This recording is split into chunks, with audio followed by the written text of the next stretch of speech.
Nonum abapamu adesimama yebemo bibia ajo amienho akwa ba Pent Radio 100.1 kasafidi adesimama ne aso egu ayetie ebra so say nonum ne fa ekase bomu ene obade adaruma yemumo ana June ebosomeda tosudu ba ko anuanum yenu yagi adwa na afi yebo ensem ni nyina enso achi ya kamu sensemi betwa guntenta fidie so o Facebook live Pent Radio 100.1 yenu atoni gates na daroma ukọhwa benya bia hwe wanya bia tie enwa kire obetim do adwenkyira ba na wahye ama wunua so ochichiri benche nyina da enwumere won bia enso ate ensemi bi afi adehye so efe yase Penco Junction Edam live ewo Damte Information Center ensam no enwumere de bedi mu akotiri bi enso eni. Oh my Ghana Statistical Service one who Ghana en kontabuo said your money nyini ekosoro anasa eba fam no de abetu dwase bosumi miensa ne di kan first quarter 2026 mu no ya de se wo manu enyini ko nani mu amunchiche mu nsia ene achirepo nan sectors ahodo be na man ko wiesa ne munchirimu ene ho kontabuo no ene se na akosombo substation a eja eto honom na badwaku a so afọ hwe anyamahode ho nsem so wote yese wo mo hwehwem na wo mo hwa de cropot ye kofa jane ba ye ne wo mo hwehwemu am ko ye no wo mo di mu nkyeremu nyina akwakoto so afọ hwe anyamahode ho nsem so anim Ghana Water Company enso panyina wo ye bedwam kasama fonum nya for Stanley Mate ene etwamu agyaadwo yi ese Ghana Water chese sika wo mo sai edibo dawuro eye nkyerɛkyerɛ nkankan wono osisi dan di si ekwan nsuo na kwan mu no wose chese utimi di si eye classroom blocks anasa che compound wa ebi biko sika no kura ebi beka ne nkyerɛmu ne sai na DVL so ebo amane se afra se ni mu ono enipa mako empim num na wo mu nyina wo mu ye wo ma dwen se na nka wo mu ba be petumi krata se ne be yo betimi aka hyen wo mamu na so se nipa empim num ye nya de se DVL se wo ma wo mu krata kase boy mu ya be sanso atibio Ablekuma North by election no course wo ma abo ekopie mu no ora mu ntaka Mubarak interior minister wodi mu nkyirimu enso aba na ekowie se wei ene afrobia ka ho yebekwa amano ne nsemu Donald Trump esan ese Iran ma no ene wo mde ababe wo so wo se no a wo hete wo mo pa na de akadi akire de ene atemuda enye enanwumre so yebekọ agoprama so na nsam weni afoforo pina ena ye nsamfo panyini waje bratranse waso ne so kroje wode asoma anuanu mienu enanwumre nonum ne fen yebebedi ama wo se kasebo wo Pent Radio wo ha ne akiripo ba koso yede kasebo ni mu aseda ebema yede aseda ma ne de mo Henry Spice no ire non dairy powdered milk na ohene se wubegina brane na no akiri ohene so abeda na ohene redia na ni nyina mu no eye ne nkwa de ene ne modem mo na bomu ene ni nuane famu eno ntina maame ye kamfo enua ba ye kamfo mo bibia se ye wo chicken noodles ye wo jollof fried rice eye ne spices ni nyina bi wo afi stew beef anase go shrimp monko de aponche se wo ye ne nkrankra wustimu wo chie anase mpokurade ye nkwa bia no ya ye bia de special anti flavors no emu nwotwe de ope bia ekwanya wo de mo Henry Spices e bonmra ne se edeyi non-dairy powdered milk eno so se koko bi no wanya uhwiti bie ana wuti na wutwa o maske nkwada no nuane no mpampa no ne ko hotel yaba ye de nsam no nkyiremu ebema Pent Radio kase boy adwumaku a afa ho ka eye Henry Spices ene Henry non-dairy powdered milk afi adeshimama yenyemre na yenye ensam no nkyiremu na ye shansam na sia na ye shasia afri asoye a ehwe nyina mahode ho nsam so na abosomia besina twam a na akosombo substation ba ko ewo ho ene ejabran ni to mu a eno nam so ma kane yi na entime nyina ne na so ene omanfo dodo na ne kasa ye sanse emra eje ye to akosombo substation ye ne kane se nyina so ani sima ba ko bi ebo nani na so na ebo nani na so ani na eno na nam so e ma so afo a wo hwe nyina mahode ahoɔden ho nsɛm so woni monyamfo John Abdullah Janapo wo ye na adwen wo tia badwakuo sei saa badwakuo no wo mo ntrase na wo mo nya hwehwemu emfa de nti akosombo substation ne jabran ne timito mu a eno kɔnam so man kane atimi dundum wo mayi mu saa na enem June bosome de toso du ba ko na badwakuo asoafo a wo hwɛ nyam ahoɔden ho so na wo yes ni cables ahodo eno so no wo mo de ye adwuma no eno ayemre eno ne nam so a ekofa saa eja no ba akosombo substation wa man kane anunumdundum ma ne ho so wo mayi mu na wo mra abadwafo no wo mo kopie wo asoye a ehwɛ nyam ahoɔden ho nsɛm so na wo mo ne soafo hwɛ nyam ahoɔden ho nsɛm so woni monyamfo John Abdullah Janapo edi nkomo no nsɛm sei na titire ni ema abadwafo no engineer Williams amuna wo de to soafo yanim. The fire actually started from that changeover area of the LV panel. And that is because that building was started, the first structure came up around 1964 or so. I guess there are many people here who were not born at the time. Some of us were in class 1. Yeah. So some of the cables have gone brittle and whatever. And once they were in metal encasement, there was this, what we call, I don't know whether I need to use that, but there's some kind of fault that you don't have the current just flowing in because of the insulation of the materials. Now, when that happened, the supply from the powerhouse tripped at 311 amps. The second transformer nearby took over and started supplying. So it means it was feeding into the fault. Now, unfortunately, the setting on the second transformer, I guess the transformer was meant for other things. So it had a setting of 450 amps. Now, you would imagine that 450 amps would not trip at all. So that was feeding into the fault. And within a short time, the insulation, which is like plastic, caught fire. Now that LV panel is connected to yet another LV panel. So the two panels started having high current and the insulation burning. Between the two panels, we have the control cables and the whatever. And mind you, Akosombo substation is a very big one. It has 11 outgoing circuits. 11 outgoing circuits. So they had a lot of cables in there. And the LV cables were within those cables. So they started burning. This year, any ye Jemteni de Mabedjakua. So after when Yamahoden won some so when Monyamfo John Abdullah Janapo what ye. Sir, one more heard Yenti Akosombo substation, ye ja etimito mono, nen samoa. Now what they to so for Yanimna Bedjakua nititani, engineer Williams Amuna, or no nene any yeti. Yabako and Sanfu Fromu, another government statistician. Unumnyamfo Hassan Idrusu sene brano amamre ni amane esie no omano ne mode mose yekoye nim sa ye tiasan wode hu kontabuo enso eba na atraye ene hu dwumaso nyina enso eda wonso eniti edinkan bia fifofra ebesim no bosome miensa edinkan ye first quarter anase imported ye tosu mienu second quarter ndi bosome miensa bia wo ma no ba bia ebekọ enyini se bekọ soro beba fam nyina no ho nhyehyɛ de ani susudua wode ye ene atran ahodo a ekom nyina no wode mu enchirimu ahodo eba enti enei ena mpanyimfo enya kwanya no ne Ghana de hye edi ahyiamu a wode san kontabuo nyina betu dwa se Mfimpi mienu ene na duonu ensiamu 2026 first quarter free January na pepon bosome no kopem banim March bosome no mu no oma no ade se enyini ekọ nanim o ha mu nchichemu nsia ene akiripo enan na wo hwe emu ntoto ya se de Ghana Statistical Service ebo amane no bi te se wafia etwa mu no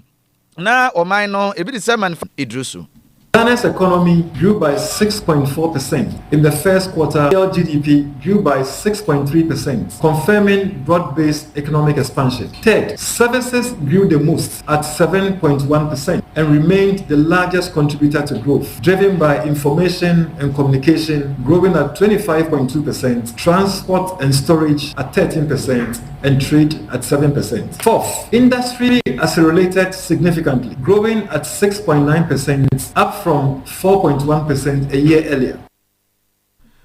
Ania yekotie ye aya government statistician Unumnyamfo Hassan Idrusu. Ania wa mind this year yemfri sansem ni mo na yemfa ye ni nkyeremu wonsem foforo mu na ye de ani nkyeremu wonsem foforo ma Driver and Vehicle Licensing Authority ye twa wo mu tia from DVL adwumaikuo no nene wo mu ba amane se wo hwe afrase ni mu a enipa wo mu ba yesen ko mu ba be petumi krata me kyerɛ drivers license yi bi de akuta sane ye be ya wo mu so wo my Ghana wo mu betimi atwi ahyen ahodo wo mayi mu no ye si emu be sempim num na DVL adwumayɛkuo ne bɔ amaneɛ sɛ wɔn nyinaa yɛamfa license na ama wɔn na DVLA bɔ amaneɛ na wɔkyerɛ mu sɛ nipa mpem no mu atwi ahyɛn ahodoɔ sɛ yɛ private vehicles bi anaasɛ commercial vehicles bi ɛwɔ mayi mu no deɛ nti a yɛamfa ama wɔn nyinaa sɛ wokɔ DVLA ɛne eye examination sɛ wokɔ akɔhwɛ w'ani na wɔn ahwɛ sɛ w'ani na wɔde bɛtena ka akyi anaasɛ wɔde bɛtena sti akyi na wɔde atwi di wɔmanfo akɔ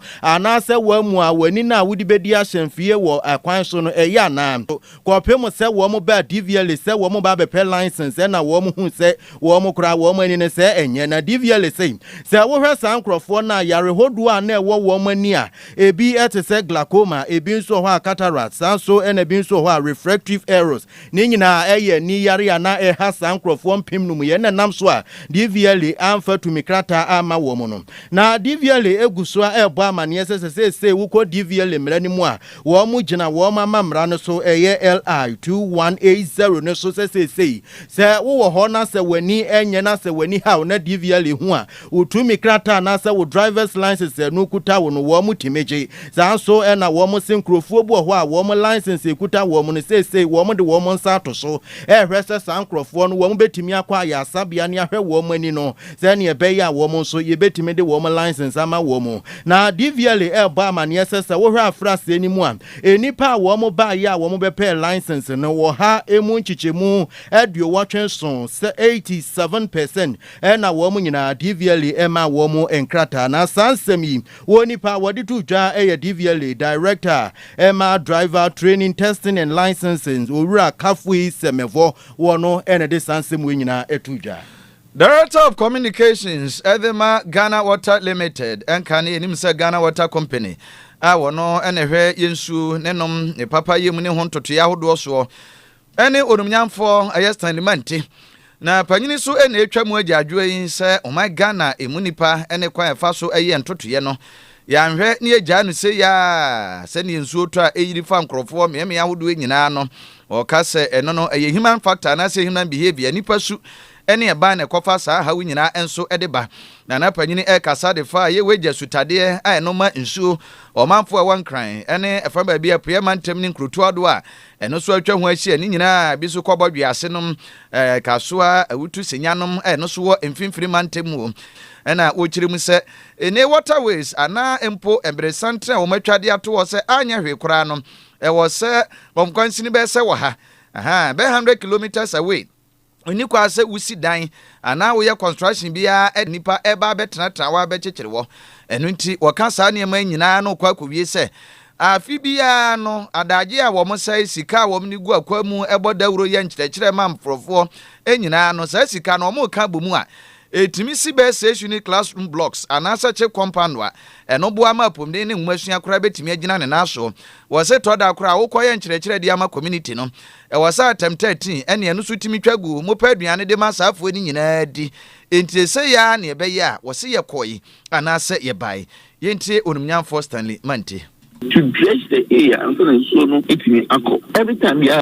say so we share amount of money we spend on announcement, amount of money here to the sensitization, community forum and non-Kekanya, the boomer every year no influence the classroom block in between ship compound cry between and every year we just spend this money in announcing, spend this money in community sensitization and sometimes even refreshment because for year for maybe you have to refresh the people. For how long can we continue doing? And you ask yourself, the brain,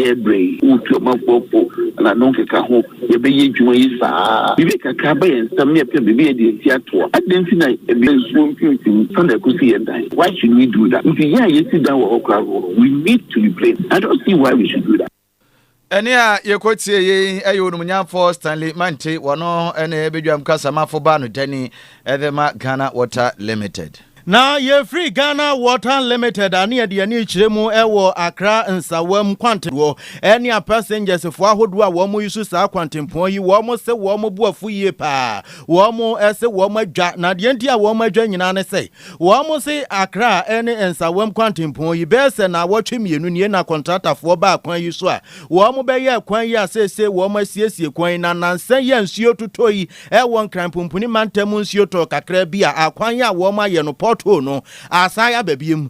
nsuo na timi afa kwan no so ama sesi akwan ya eye no be na awotwe mienu no porto na asa tutu ama asa ba ma sesi yesu kokopie mu ewo enkranensa wam kwantempo ne so a ene traffic a esi kwan no so enya asem keto na wo mra nsentwerefo ahodo te wo mo ho egu enkran ene sa wam kwantempo ne so na wo mo ne drivers fo ne passengers fo ibi edi nkomo ebusa wo mo na passengers fo ne drivers fo ye kiremu se sa enkran ene sa wam kwantempo ya wo mo ka ho asem se na wotwe mienu ne ebeye ya so ase tutu sa kwan ya fe yi mu nko ano wo mo hu se contractor fo abaso no wo ma baso ben prensia we ne ka ho prensia ne contractor fo abaso wo mo ye wie ya wo mo ko ye nsuo to kakra bi ka fa so kakra bi abehu o na porto ayese ya kata so ayesiesie no na porto no ase tutu bi menu nti no eye wo mo a wo mo twi asen ye de nam kwantempo ne so afia passengers fo so a wo mo nam so sei wo mo dia de sede pa to Ghana man panyin excellency John Dramani Mahama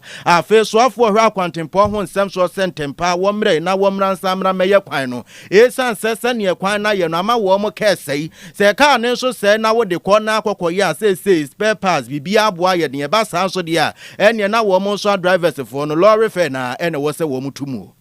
Actually, this particular road is worrying because I got stuck in the traffic at the overhead when I'm coming from the Jowulu side to La Paz. So I was about to make a turn to Tesano. I got stuck there for more than 30 minutes because of this pothole over here. This road has been constructed several times, but yet still it spoils the road. This road was just constructed not less than a month or two now, but the flood has destroyed it again. There high also high traffic. In Suoto Kakra, Intimi, Koma, a high Babia Jina Kakra is in Suoto, Kabia Intiminfa. I have created traffic, pa, my bre, Haka Crea, and I say you, Ufri way bar, if the Pocos will be affected one in your brepa, Domojono will be mine. It's very bad. It's very bad. They have to do something about it because it's causing traffic. You see, from Pokwasi to this side, you can be in the traffic like 2 to 3 hours before you even get to Achimota. It's very bad. This year, any ye quote ye a passengers for na afia drivers for ahodo a wo mu nyine wo mu yusu eye Accra any Instagram kwantempo no wo mu ha no wo mama ne a wo mu famu no na wo mu de to nsentwerefo anim. Onomnyafo Mohammed Muntaka Mubarak ono ena ya so ase mrasebedwane ono aso na eso afo hwe afisem ensem so interior minister na enei wapie mrasebedwafie na ni nyina no ye mrasebedwafo na parliament hyemu ane wonso agihihye so no woto wonsa efre no se wono abomra na fi enchirimu ahodo a esefata wonfama Ghana fo nyina na traye enso ode egu akwamu abrablikuma north by election no ekoso ma bo manfo mpanyimfo aduo bi na ekowie mu kura no ye burubie bi hwiri ene ensem ekoso no na jese ene enyan pa ma boy no koso ablikuma north no mu no na ono abodi aso yoyo a ne nantisie nyina na opie mu mrache bedwafie no se enokre na pinchen a eno ekoso ablikuma north by election mu no ya de ese sobo no de security agencies no na wode bebo won na nhwemu amu ye nyina kokowie se broni be friend lack of coordination se fane fa se bia national security bia police ankasa na asrafo dom enso eka ho bia omo hwe ye ntotoye no no kwan a we be fa so no omo betoto na we obi a be ye ne nhihye ye kama ama babi ombe ginagina ahwe abato no bekoso so obi nkobo obi nkodi obi atem professionalism betimi aye adwuma ho no wose ho no antwaye ene ma asa ne manyina ekokoba ye eno nti ogitum se sobo no ba eye security no ene wo se yede eno so ebo wo mo a se de Ghana Police 7 hwehwemu enso eba beto dwa no wo se eno akire wo wie saa no wo de niam agu akwam ye search mate ekoba ye blikuma no daache ebi enkonkosi abato foforo bia mu bio eno enenam so a ene memama so kan wo ho ebo mu a wo hwe akatua ba election no so ekoso apie mantem no a ya nte pinche bia eno so ekokoya asomdwie eno nti saa pepepe ena amanfo ebusa mu ne mrache bedwafie na mpokura bedwako a wote se wonye nhwehwemu na de wombia no wonfa meto dwa public man north by election no ekọ so mu no asabre de honorable ensu gina mu mrahye bedwafi a wode saa mane etu dwa. One of the major things was like the lack of coordination among the security agents. It's like they go to the election, everybody has his own plan and they just go in, and therefore sometimes when there's a problem you don't even know who is to be allowed to be in charge. So this is one major thing that was dealt with, was identified and was dealt with effectively. 2, de-escalation. When you are at a police station and something happened and then there's some kind of chaos, what do? Because there was no coordination, they were all handling it differently, and sometimes they stand aloof thinking that maybe the national security should handle, or the prisons should handle it, or immigration should be the one, or the police is the one to handle it. This was identified, and they also work to make sure that when there's a need to de-escalate, they know who to talk to. 3, they also identify intelligence, on the ground before, during, and after, as also another lab. And this was also enhanced to the extent that you realize that in the case of Akutia, when they went to Akutia and the other elections, they had to even go ahead days before to mount switch cameras so they can see what is happening, who is going in and who is going out. All these things were identified, and Mr. Speaker, they were dealt with, and now it has become part of their modus operandi, how they will be operating into the future. So I want to assure my colleague that a lot of lessons were learned from the Abdulkumar North by-election. Ene a yeti ye eyonumnyamfo Mohammed Muntaka Mubarak ono ene ye soafo hwe afisensem so ono aso ne ginam se asoase mrahye bedwani ene mrahye bedwafi ekwa asetena ena saa ma ne bo nyina etwaguye. Na ye free so afọ hwe efisem so ana ye mfa ye ni nkire mu ewa agoprama so nsemu na eyenye nimsem se ene na FIFA World Cup no ehase we no Mexico na fe South Africa ene wo mu ebie ano na se ye beka ye adwada ni mu no na Somalian referee awo no ye best African referee 2025 Ak.an ukopie mu ewo US abrochimem senko no so ka wo kwa officiate 2026 World Cup ya Subinenso godru honom no United States officials amanem rem ni nyina ne se wo mo nsem mo ne ba ye ne se Ak.an yare se wo hwatu atudom ko bi a wo ne wo mo ewutwaka na eno nam so amene de ababetodwa UEFA Super Cup European Football no wo mo president Alexander Seferin na wodi atudwa se wo hwe referee Ak.an krachi wo bo ne homoden pa yie papa so hwe African Confederation referee ahodo na hwe ne dwumadi a wodi ni Africa ha wo hu se eso ani ye pantie no nam so ama say UEFA president Alexander Seferin say owura Ak.an 2026 UEFA Super Cup no baso August 12 ewo Austria we no Champions League winners Paris Saint-Germain na afenso no Europa League winner Aston Villa wo mo eni behia abosa adukansie no on the 12th of August no wo se Ak.an wo no any referee 2026 UEFA Super Cup no wo behwe na wagina mu na wahwese bibia ebe na ye hu simatew na ye ba ye bekwa ama nensem de atwagu ama no nensem so no efa ye Iran any US wo mo nsensem ne wo mo ntokwa wo ma pagya wo mo ho no Donald Trump wo se wo be hit Iran for hard pa ye twa ye ho ne ye koba ye de nsem ne mu nkire mu beso mo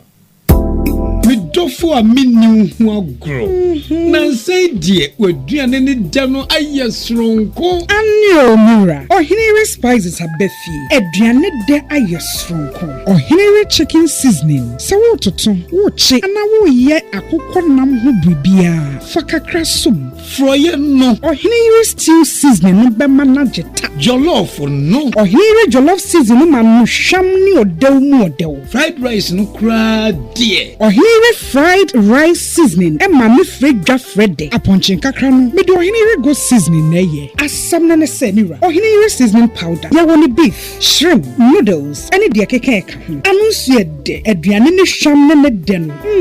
ubedie dibio enti obapa Ohinere spices abama yen aduane no aye de efrise ni die ne nso aye de Ohinere spices edeye e wodwa hodromu etofon for 020-780-5398 and 0244-525908 FDA agi edwadien kratoi atum. Yabama adesimai akwaba yebetwa so yawie enkai ni nyina nkrofo amanso. America man panyini owura Donald Trump ene wo san Iran man no so. Ese enura dey yade ese wo soma na serafo dom omo amoso no eyem di East Command no. Emma Iran omo wedes ahodo ane no so no wo mo me ahodo a wo munya nkanea enso efiri didi wo mudwuma tema plant ahodo no a mo digya kototo mu wasi we ni nyina eye nhya ahodo wa bra na no adai America omo chopper ba kon helicopters ye no so asrafo dom wom de bo apro efa Strait of Hormuz eni nsuo so no Iran ma no ekokote no ehwe ampa hwehwe mu no Iran ma no gitum no wase enya ni da ho se bia wo kwakote ahwe ne mom eyade se wom so ede bo wom ma no ho ban ekowie mu akoye tetefrafra Israel one Lebanon no ntokwasem so yade se Iran so echiri mu a ceasefire agreement ya ekoso mpanyifo atena pro ho eya ntotoya ni ade nyina no wose enkopim se Israel ma no bejai entopa ya wo jagu eye northern Israel na sempo kra Lebanon ho no ene anya ade se wo so no wo bejai Israel na ma no fa no ho adi kra ntie ne we ye na ade achi we abeka sei na we akoto na we so de amane na emu no na Donald Trump ade aba betu dwa se ene no wahunu se Iran ma no de omote aye ntopa ye ene moba ene omote ase enti enenrade na wo ye no eye nketuam enti na nwumire kwapem kina agreement na ode agu apono so se Iran de edi nka ne kasie mu nyina ne tentini tetia mu nyina se topa ye kodi awuo eye atomic bomb ene nyina omopese wo mo ye no wo munyai eno nsia kasie boy ye de asi ensam no de di mu akotiri bi enso eni o my Ghana Statistical Service ebo amane se afi etwa mu de toto afi a bosome miensa edi nka no my Ghana enyini ha mu nchichimu miensa ene akiripo enso eso ena nwumre no num ne fan yansam we ni afoforo pi na asamfo panyini woje breso ne so kroje wode so ma ya yenso yede ebesom wo na nwumre no num ne fa kase ba yede ebesom ye ka wo se nwumako bi adama no mo so ya sene bo ya chidom yede aseda no be ma wo hene spices na nwumre wo hene spices adama wo me se wo ba se wo nuane ne wo fie ho mo ka se ho be hwama ma wo nuane ayede wo momu ni be ko ya ma nkwan ne so agina yedi a ene na wo hene spices and American for ediama wo flavors no wo kuta makoma kwonwotwe nti aduane be na wo ye wo chicken flavor or noodles or jollof rice or fried rice or stew beef goat shrimp so wo hine spices e wo bi wo ho a wo de tu aduanem wo aduane ne be de na kase na ye kan for wo hine spices ediama wo no na wo hine re no dairy powdered milk na nwumre ye kan for no so de ama so kodwa so a wo to wo hine spices de agu mfi anu awu nuane ahodo no na wo to wo hine ire no